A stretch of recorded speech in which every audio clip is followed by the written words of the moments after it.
Ito mga ka-LG, harvest tayo ng ating talong.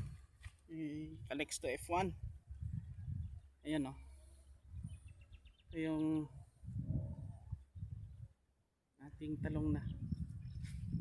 So, nagpitas tayo ngayon. Then, siguro bukas papatanggal natin itong mga damo dito sa pagitan niya. Ayan.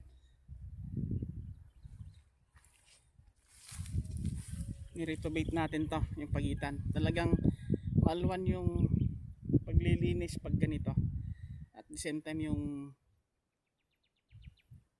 pagpipitas, pag-harvest, hindi yung mga dahon niya is dumadampi sa yung balat, sa yung katawan kasi makati.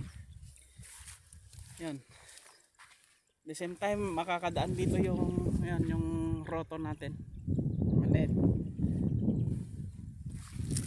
Yan o, grabe tong si Calixto, daming mamunga. Yan na, kailang sako na doon, kalahati. So meron pa ditong kakarga. Yan, yan o, dami, daming mamunga.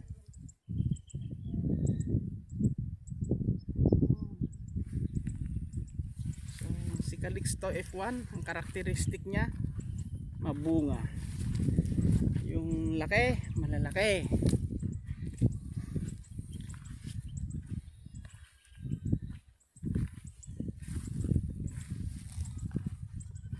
Hindi siya sakitin, matibay sa sakit. Ayan.